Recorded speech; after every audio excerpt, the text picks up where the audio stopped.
श्री शिवाय नमस्ते दोस्तों। 11 अप्रैल 2026 यानी शनिवार को पड़ रही वैशाख महीने की नवमी तिथि। और दोस्तों ये वो तिथि है जो वैशाख महीने में पड़ने वाली सबसे बड़ी नवमी तिथि है, क्योंकि ये शनिवार के दिन पड़ रही है और इसीलिए दोस्तों इसका बहुत ही बड़ा और विशेष महत्व होता है। पूज्य पंडितों और गुरुओं ने कहा है कि अगर कभी भी मौका लग जाए और वैशाख महीने की नवमी तिथि शनिवार को पड़ जाए तो आप लोगों को 5 काली मिर्च के दाने वाला उपाय तो जरूर ही करना चाहिए। इन दोनों का संयोग बहुत कम आता है। और इसी के साथ में पूज्य पंडितों और गुरुओं ने अपनी शिव पुराण कथा में बताया है, जो हमारे हिंदू धर्म के 18 प्रमुख पुराणों में से एक है। दोस्तों इस दिन आपको 5 काली मिर्च के दाने वाला उपाय तो आपको जरूर ही करना चाहिए, क्योंकि ऐसा दिन पूरे साल में सिर्फ एक ही बार आता है। और दोस्तों आप सभी लोग जानते हो कि शनिवार नवमी तिथि का अगर सबसे बड़ा कोई उपाय है तो 5 काली मिर्च के दाने वाला उपाय है। तो दोस्तों इस शनिवार नवमी तिथि के दिन आप लोगों को इस 5 काली मिर्च के दाने वाला उपाय को जरूर करना है। बहुत सारे लोग होंगे जिन लोगों ने इस उपाय को न किया हो, मतलब पूरा साल निकल गया, उन्होंने किसी भी दिन इस 5 काली मिर्च के दाने वाला उपाय को जरूर करना है। मिर्च के दाने वाला उपाय को न किया हो, और दोस्तों आपके पास एक आखिरी मौका बचा हुआ है जो कि 11 अप्रैल शनिवार नवमी तिथि के दिन है। तो इस दिन आप लोगों को इस वाले उपाय को जरूर कर लेना है। भले ही आपने पूरे महीने भर इस उपाय को न किया हो, पर अगर आपने इस वैशाख महीने के शनिवार नवमी तिथि के दिन अगर इस वाले उपाय को कर लिया तो आपको इस उपाय को करने का वो फल मिलेगा जिसकी आपने कभी कल्पना भी नहीं करी होगी। इसीलिए आप लोग इस वाले उपाय को एक बार जरूर कर लेना है, ताकि आप लोगों के हाथ से ये मौका न जा सके और आपको इस उपाय को करने का फल मिल सके। दोस्तों ये उपाय पंडित जी ने अपनी अभी की ही शिव महापुराण की कथा में बताया है, जिस उपाय को आज हम आपको बहुत अच्छे से समझाने वाले हैं। इस वीडियो को देखने के बाद इस उपाय को समझने के लिए आपको कोई और वीडियो को देखने की जरूरत नहीं पड़ेगी। तो चलिए दोस्तों उपाय को शुरू करते हैं। देखिए ये इस वैशाख महीने के शनिवार नवमी तिथि के दिन इतना खास होता है, इतना महत्वपूर्ण होता है। देखा गया है कभी कभी बड़े बड़े पूजा पाठ अनुष्ठान से जो मनोकामना पूर्ण नहीं होते, वो वैशाख महीने शनिवार नवमी तिथि के दिन एक छोटे से उपाय करने से ही आपकी मनोकामना पूर्ण होता है जाती है। और बहुत सारे लोगों ने इस उपाय को किया भी है और उनको इस उपाय को करने का फल भी जरूर मिला है। अगर आप लोग भी इस उपाय को करना चाहते हैं तो आप इस उपाय को पहले अच्छे से समझ लेना, सुन लेना, उसके बाद करना। आपको इस उपाय का फल जरूर मिलेगा। और इस उपाय को कर लेने से आपके घर में चाहे किसी भी तरह की दुख और समस्या क्यों ना चल रही हो, आपको उसका कारण भी नहीं पता है कि भाई ये समस्या किस कारण से चल रही है, उसका कुछ भी कारण हो सकता है, जैसे पितृदोष हो सकता है या किसी भी तरह का मंगल दोष भी हो सकता है। तो इस दिन आप लोगों को ये वाला उपाय कर लेना है। ये एक ऐसा उपाय जिस उपाय को अगर किसी विशेष दिन पर किया जाए तो भाई उस विशेष दिन का जो है वो तो हमें मिलता ही नहीं, पर हमने उस दिन पर इस उपाय को किया है तो हमें उससे भी बड़ा फल मिलता है, और फल बहुत जल्दी मिलता है क्योंकि आप इस बहुत ही बड़े और विशेष दिन पर कर रहे हो। तो चलिए अब उपाय के बारे में बात करते हैं, लेकिन उससे पहले आप लोगों को ये जानना आवश्यक है कि आखिर ये उपाय किस समय करना है, किसको करना है और कैसे करना है। तो चलिए हम आगे आपको वीडियो में एक एक करके बता देते हैं। लेकिन उससे पहले अगर आप लोग हमारे चैनल पर पहली बार आए हैं या फिर मेरी आवाज़ आज पहली बार सुन रहे हैं तो हमारे चैनल को सब्सक्राइब जरूर कर लेना, और इस वीडियो को लाइक करके कमेंट बॉक्स में श्री शिवाय नमस्तुभयम हर हर महादेव जरूर टाइप कर देना।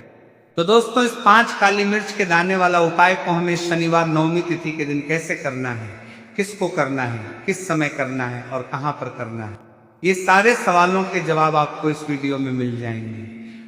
और जो ये वीडियो देखेगा भाई उसको 5 काली मिर्च के दाने वाला उपाय जरूर करना चाहिए, क्योंकि इस दिन एक काली मिर्च के दाने का भी बहुत ही बड़ा और विशेष महत्व होता है।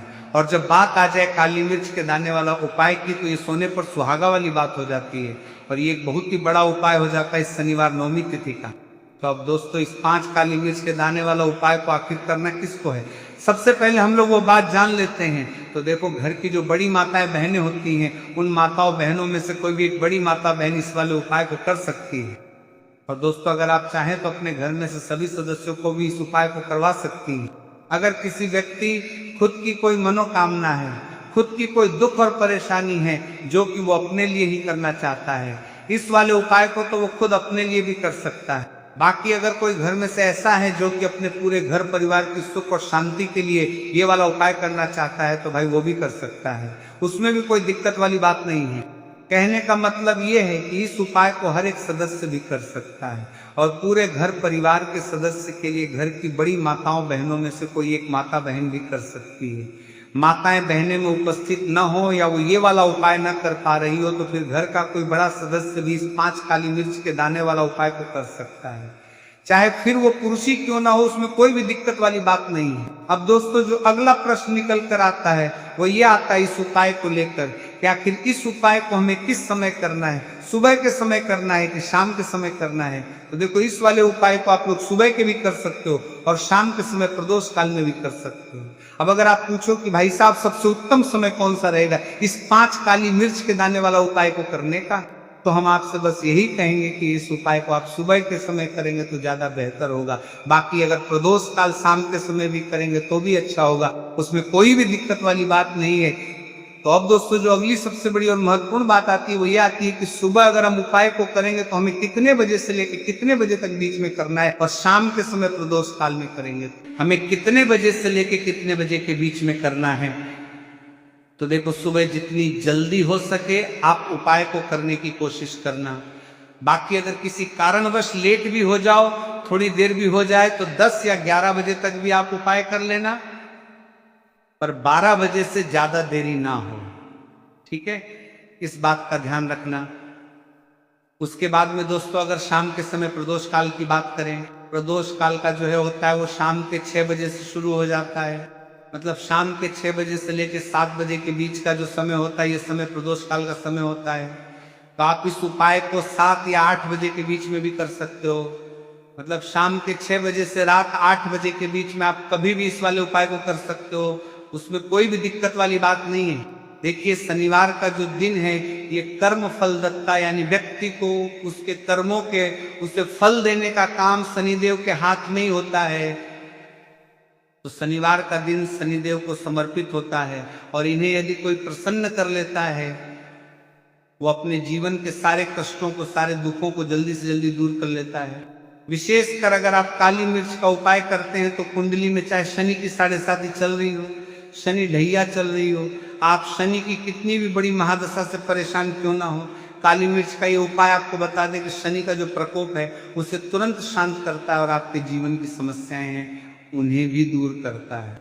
चाहे वह सब समस्याएं पैसे की हैं, स्वास्थ्य की हैं, घर में बीमारियां हैं, क्योंकि शनि की 7.5 या शनि ढैया चल रही होती है तो घर में बीमारियां भी प्रवेश कर जाती हैं।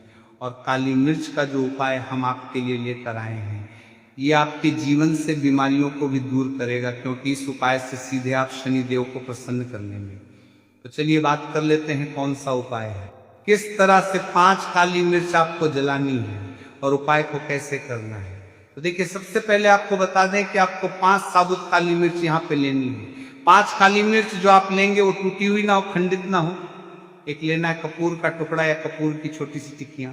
अब ये दोनों चीजें आपको मिट्टी के दीपक में रखा लेना है और आप घर में किसी भी स्थान पर बैठकर इस 5 काली मिर्च और एक कपूर को घर में किसी भी स्थान पर बैठकर आपको जलाना है। और शनिदेव का मंत्र आपको यहाँ पर 11 बार बोलना है।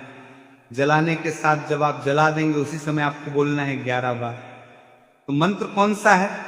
ओम संग ससराय नमः, ओम संग ससराय नमः। शनिदेव का सबसे पावरफुल, सबसे शक्तिशाली मंत्र, ये मंत्र वही है जिससे शनिदेव तुरंत प्रसन्न होते हैं। उस पर भी आपने काली मिर्च और कपूर को जलाया है, तो इस उपाय को करने से तुरंत शनिदेव इसका फल आपको देते हैं। शनि की जो भी पीड़ाएं हैं वो भी शांत होती हैं और धन से जुड़ी समस्याएं तुरंत आपके जीवन से, आपके घर से दूर होती हैं। देखिए शनिदेव जब किसी को देते हैं ना, चाहे वो सुख हो दुख हो, वो बहुत ज्यादा देते हैं। अब व्यक्ति के जीवन में जब दुख आते हैं तो हर तरफ से दुख आते हैं, और अगर एक बार शनि किसी से प्रसन्न हो जाते हैं तो सुख धन पैसा इतना देते हैं कि व्यक्ति संभाल नहीं पाता है। और जिस व्यक्ति ने शनिदेव और हनुमान जी को 2026 में प्रसन्न कर लिया, आने वाली पीढ़ियां भी उसकी धन में खेलेंगी। ये बात बिल्कुल सही है। तो बिल्कुल सच्ची श्रद्धा से ये उपाय करिए, शनिदेव के ऊपर विश्वास करके ये उपाय करिए, फिर देखिए शनिदेव कैसे प्रसन्न होते हैं। तो चलिए बात कर लेते हैं अब दूसरे उपाय की, जो कि शनि से ही जुड़ा हुआ है और मनोकामना पूर्ति के लिए भी है और शनि की पीड़ा को भी ये उपाय शांत करता है। तो देखिए आपको बता दें कि शनिदेव को सरसों का तेल बहुत प्रिय है, एक बार जब शनिदेव के पूरे शरीर पर बहुत घाव हो गए थे, तब संकट मोचन हनुमान जी ने उनके कष्टों को दूर करने के लिए, उनके घाव में राहत देने के लिए और आराम देने के लिए उनके घाव पर सरसों का तेल लगाया था, और तब शनिदेव को बहुत ज्यादा आराम मिला था। उस सरसों, इसीलिए जब आप शनिवार के दिन सरसों का तेल शनिदेव के मंदिर में जाकर उन्हें अर्पित कर देते हैं। अर्पित कैसे करना होता है? उनके चरणों में आपको सरसों का तेल चढ़ाना होता है, या फिर उनकी मूर्ति पर भी आप सरसों का तेल चढ़ा सकते हैं। मूर्ति है, कोई शिला है आपके घर के आसपास शनिदेव की, वहां पर जाइए और थोड़ा सा सरसों का तेल ले जाइए और शनिदेव को ये तेल चढ़ाए के दिन का उपाय है। सुबह या शाम किसी भी कर लीजिए और शनिदेव से अपनी मनोकामना यहाँ पर आपको कहनी है। एक चीज बिल्कुल ध्यान रखनी है कि शनिदेव की आंखों में आपको यहाँ पर नहीं देखना है, उनके चरणों की तरफ देखते हुए आपको अपनी मनोकामना, अपनी इच्छा और अपनी विश को कहना है। तो 3 से 4 शनिवार आप ये उपाय करेंगे और आप देखेंगे कि आपकी बड़ी से बड़ी मनोकामना को भी शनिदेव पूरा कर देंगे, क्योंकि शनिदेव को सरसों का तेल बहुत प्रिय है। और साथ ही साथ भी आप शनिवार के दिन शनिदेव के मंदिर में जाकर सरसों का तेल उन्हें अर्पित करते हैं, सरसों का तेल चढ़ाते हैं, तो शनि की 7.5, शनि की ढैया, शनि की कोई भी महादशा हो वो भी शांत होती है और शनिदेव आप पर कृपा बरसाते हैं। तो बहुत ही उत्तम उपाय है और जरूर से आप इस उपाय को करें।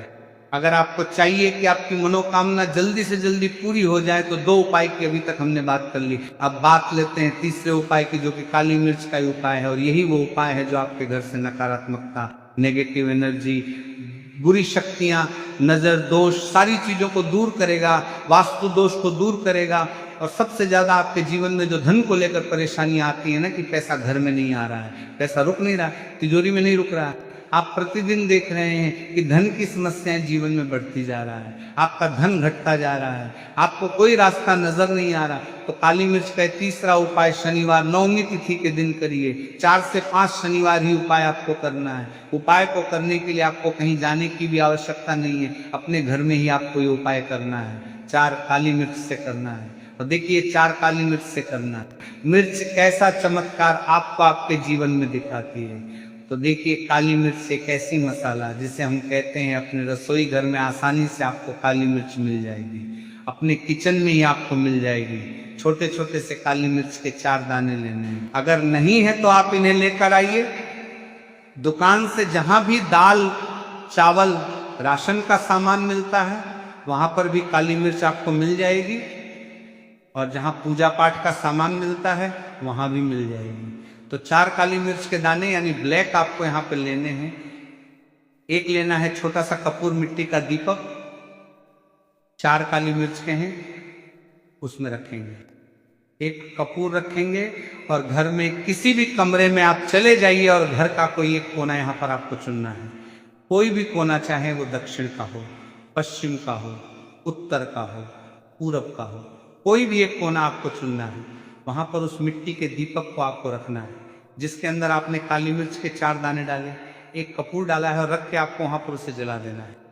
जलाने के बाद आपको ऐसा नहीं कि इसे पूरे घर में लेकर घूमना है, घूमना नहीं है, सिर्फ एक जगह पर जलाना है। और जब तक वो जल जाए आपको वहीं पर बैठना है, हाथ जोड़कर प्रार्थना करनी है, शनिदेव का ध्यान करना है, महादेव का ध्यान करना है कि मेरे जीवन के, मेरे घर के जितने भी दुख हैं, संकट है, चाहे वो पैसे को लेकर है, बीमारियों को लेकर, व्यापार को लेकर है ना, संकट है, धन हानि है, सभी कुछ मेरे घर से दूर हो जाए और हमेशा धन की वर्षा मेरे घर में होती रहे, ऐसी सारी चीजें मेरे घर से बाहर निकल जाए। इस तरह से आपको मन में सोचते हुए 4 काली मिर्च के दाने और एक कपूर को घर के किसी एक कोने में जलाना है। किसी भी कमरे में ये उपाय आप कर लीजिए। आपके घर में एक कमरा है, 2 कमरे हैं, उसमें से कोई एक कमरा चुन लीजिए और ये उपाय करिए। जिस दिन, मतलब जैसे कि पहले शनिवार नवमी तिथि के दिन आपने ये उपाय जिस कमरे में करा, अगले शनिवार को भी आपको उसी कमरे में, उसी स्थान पर, उसी जगह पर ये काली मिर्च जलानी है, 4 दाने, और आपको 4 से 5 शनिवार ही ये उपाय करना है। करिए और देखिए कैसे आपके काम बनते हैं, कैसे पैसा आता है और कैसे से आप रातों रात धनवान बनते हैं। तो देखिए आज की वीडियो में शनिवार नवमी तिथि के बहुत ही चमत्कारी, बहुत ही लाभकारी उपाय आपको बताए हैं। शनिदेव के ऊपर विश्वास करके पूर्ण सच्ची श्रद्धा से उपाय करिए, जरूर सफल होगा और माँ लक्ष्मी की कृपा आपको जरूर मिलेगी। शनिदेव के आशीर्वाद से आप रातों रात धनवान बनेंगे अगर आपने पूर्ण निष्ठा से सच्ची श्रद्धा से इन उपायों को कर लिया। उपाय जिस तरह से आपको बताए जाते हैं आप उसी तरह से अगर उपाय करते हैं तो आप देखेंगे कि उपाय बहुत जल्दी काम। देवी देवता एक साथ निवास करते हैं, ऐसा करने वालों के घर में अनाज का भंडार धन दौलत से भरा रहता है। जिस भी व्यक्ति के घर में ये गलतियां अगर होती तो इसे आप मामूली ना समझें और ना ही नजरअंदाज करने की गलती करें। आपका पूरा घर निधन हो सकता है। दोस्तों, व्यक्ति अगर जीवन में सफलता करना चाहता है तो उसके लिए सबसे ज्यादा जरूरी है उसके स्वास्थ्य का सही होना, और उसका शरीर अगर स्वस्थ होता है तो व्यक्ति सदैव ही अपने लक्ष्य को हासिल कर सकता है। ऐसे में शास्त्रों के अनुसार अगर आपका रसोई घर अच्छा है, उसमें गलती नहीं होती, तो मां अन्नपूर्णा आपसे प्रसन्न हो जाती है, आपको मालामाल कर देती है। तो चलिए जानते हैं कौन सी है वो गलतियां। परंतु उससे पहले दोस्तों आपसे रिक्वेस्ट है, वीडियो को लाइक करें, अपने दोस्तों के साथ शेयर करें, और अगर आपने अभी तक चैनल पवित्र कथा को सब्सक्राइब नहीं किया तो सब्सक्राइब करके बेल आइकॉन जरूर प्रेस करें। दोस्तों, नंबर 1, महिलाएं ऐसी होती हैं जो खाना बनाने से पहले स्नान नहीं करती, हाथ पांव नहीं धोती, रसोई घर में खाना बनाते समय इधर उधर जैसे बाल में या मुंह पर हाथ लगाती है और फिर बगैर हाथ धोए बिना हाथों को साफ किया खाना बनाती, तो ऐसे में खाना दूषित हो जाता है। इस तरह का खाना खाने पर घर परिवार में बीमारी आती है, माता अन्नपूर्णा जी नाराज हो जाती हैं, ऐसे घरों में दरिद्रता का वास हो जाता है। ऐसे घर में रहने वाले व्यक्ति कामयाबी हासिल नहीं कर पाते और राहु केतु का भी बुरा असर पड़ता है। इसीलिए गलती कभी भी नहीं करनी चाहिए, सदैव स्वच्छ हाथों से ही खाना बनाना चाहिए। ऐसा करना माता अन्नपूर्णा को अति प्रसन्न करती है। दोस्तों, नंबर 2, शास्त्रों में बताया गया है जहां पर महिलाएं भोजन बनाती हैं वो स्थान स्वच्छ ना हो तो राहु केतु का बुरा असर पड़ता ही है, साथ ही क्षण भी रुष्ट हो जाते हैं। ऐसे घरों में कमाने वाले व्यक्ति पर बुरा असर होता है, पूरा हर धीरे धीरे निर्धनता का शिकार होता चला जाता है। इसीलिए घर सदैव साफ सुथरा रखना चाहिए और गंगा जल से छिड़काव जरूर करना चाहिए। ऐसा करने से माता अन्नपूर्णा आकर्षित होती है और आपको आपके हर कार्य में कामयाबी मिलेगी, साथ ही उसके परिवार के हर सदस्य को उनके काम में कामयाबी मिलती है। नंबर 3 दोस्तों, अपने घर में धारदार चीज नहीं रखनी चाहिए, इससे परिवार में तनाव बढ़ता है और झगड़े आदि होने लगते हैं। ऐसे में रसोई घर में 1 या 2 से ज्यादा चाकू छुरी नहीं रखने चाहिए, ऐसे जिसका आप उपाय नहीं करते हैं परंतु आपने अब तक रसोई घर में उसे रखा हुआ है, तो ऐसे ही बेकार परिधारदार वस्तुओं को तुरंत ही बाहर कर देना, क्योंकि ऐसी चीजें घर में रखने से नकारात्मकता आकर्षित होती है, इससे काफी बुरा असर पड़ता है। नंबर 4, रसोई घर के सामने जूते चप्पल झाड़ू पोछा कभी भी नहीं रखना चाहिए, इससे माता अन्नपूर्णा नाराज होती है और पूरे घर को गरीबी का सामना करना पड़ता है, इसे पाप भी समझा जाता है। इसीलिए आपको कभी भी चप्पल, जूते या झाड़ू पोछा घर के सामने नहीं रखनी चाहिए, क्योंकि इससे घोर अनर्थ हो सकता है और माता नाराज हो सकती है। नंबर 5, रसोई घर में खाना बनाते समय में महिलाओं को भोजन झूठा नहीं करना चाहिए, ऐसा करने मां अन्नपूर्णा जी का पूर्ण अपमान होता है, इससे घर में दरिद्रता का वास हो जाता है और माता लक्ष्मी भी घर से रूठ चली जाती है। बहुत सी महिलाएं खाना बनाते समय खाने में नमक या मसाले चेक करने के लिए भी खाने लगती है, ऐसा नहीं करना। शुद्धता का ख्याल रखें और खाना बनाते समय पूरे खाने को कभी भी झूठा न करें, क्योंकि ऐसे में उनका अपमान समझा जाता है, घर की सुख शांति भंग हो जाती है। इसीलिए अगर आप खाना बनाए तो सबसे पहले आप खाने को थोड़ा कहीं पर चढ़ा दें, थोड़ा सा किसी को खिला दे, तब भी आप भोजन छक सकते हैं। नंबर 6, अगर बाहर आपके भोजन में बाल निकल आते हैं, इसे आप मामूली ना समझें। ऐसा समझा जाता है कि खाने में बार बार बाल आना राहु केतु का बुरा असर होता है, ऐसा घर सदैव निधन का निधन ही रहता है। खाने में कभी भी बाल नहीं आना चाहिए, क्योंकि ये मां अन्नपूर्णा का सबसे बड़ा अपमान समझा जाता है, ये घोर अनर्थ समझा जाता है। ऐसे में शुद्धता भी भंग हो जाती है और परिवार को भयंकर बीमारियों का सामना करना पड़ सकता है। ये भूल कर भी ना करें और खाना बनाते समय सदैव औरतों को अपने बाल बांध कर ही खाना बनाना चाहिए। दोस्त, वास्तु शास्त्र के अनुसार कुछ वस्तुएं ऐसी है जो रसोई घर में बिल्कुल भी नहीं रखनी चाहिए, इन्हें रखने से परेशानी में वृद्धि भी होने लगती है। नंबर 1, शीशा। घर को सुंदर रखने के लिए कुछ लोग किचन में शीशा लगा देते हैं, परंतु शास्त्र की माने तो रसोई घर में शीशे का उपाय नहीं करना चाहिए। ऐसा इसलिए कि क्योंकि किचन में चूल्हा अग्निदेव का सूचक समझा जाता है। अगर शीशे में अग्नि का प्रतिबिंब दिख जाता है तो घर में अशुभ समझा जाता है, इसके कारण घर में कलह क्लेश बढ़ाने लगते हैं। इसी के साथ साथ घर की आर्थिक स्थिति भी बिगड़ने लगती है। तो ये गलती आप ना करें। नंबर 2, गुथा हुआ आटा। कई बार महिलाएं किचन में रोटी बनाने को गुथा हुआ आटा या बचा हुआ आटा फ्रिज में छोड़ देती हैं और सुबह उसी का उपाय रोटी बनाने के लिए करती हैं। वास्तु के अनुसार ये सही नहीं होता। रसोई घर में गुथा हुआ आटा रखने से शनि और राहु का नकारात्मक असर पड़ने लगता है। इसी का से जीवन में अनेक तरह की समस्याएं होने लगती हैं। नंबर 3, टूटे कई तरह के बर्तन उपाय होते हैं। टूटे हुए बर्तन न रखें। रसोई घर में कुछ बर्तन ज्यादा उपाय होने के पश्चात टूट जाते हैं, परंतु कई बार कुछ हद तक टूटे हुए बर्तन का उपाय करते ही रहते हैं। वास्तु के मुताबिक ये नहीं समझा जाता। रसोई घर में कभी भी टूटे फूटे बर्तनों का उपाय नहीं करना चाहिए। इससे परिवार के सदस्यों के बीच मतभेद में वृद्धि होने लगती है। चलिए अब करते हैं कि बासी रोटी खाना आपके लिए कैसा है। दोस्तों, खाना जब भी बासी हो जाता है तो हम उसे फेंक देते हैं। शायद आपने कभी भी नहीं सोचा होगा कि बासी खाना भी आपके लिए अच्छा हो सकता है। ऐसे में जाने बासी रोटी आपके स्वास्थ्य और भाग्य पर क्या असर डालती है, जिसे जानकर आप चौंक जाएंगे। दोस्तों, आपको बता दें कि बासी रोटी पाचन तंत्र के लिए चमत्कार से कम नहीं है। बासी रोटी तन को दुरुस्त बनाती है। रोटी में फाइबर की प्रचुर मात्रा पाई जाती है। खाने में फाइबर की अधिक मात्रा पाचन में सहायता करती है। बासी रोटी से पेट फूलने की समस्या, गैस की समस्या और कब्ज की समस्या से राहत मिल सकती है। इसीलिए दोस्तों, बासी रोटी आपके लिए वरदान है। इसका उपयोग करें। वही अगर शास्त्रों की माने तो भोजन वैसे तो ताजा ही खाना चाहिए, परंतु जब तक भोजन खाने लायक है, खराब ना हुआ हो, तो उसे कभी फेंकना नहीं चाहिए, क्योंकि यह भोजन का अपमान है। ऐसे में जो व्यक्ति बासी भोजन को फेंकता नहीं है और उसे ग्रहण करके सम्मान देता है, तो ऐसे व्यक्ति पर मां अन्नपूर्णा सदैव प्रसन्न रहती है। परंतु इसमें एक बात का ध्यान देना बहुत ही आवश्यक है। बासी रोटी को जब भी आप खाएं या छोटे बच्चों को दें तो पहले आप उसे चेक जरूर कर लें। अगर बासी रोटी में से रेशियो निकल रही है तो आपके बच्चे की जान जा सकती है या आप बीमार भी पड़ सकते हैं। बासी रोटी भले ही किसी चमत्कार से कम न हो, परंतु लंबे समय तक बासी रोटी घर में रखना झरके के समान मानी जाती है। इसीलिए रेशियो वाली रोटी कभी भी ना खाएं।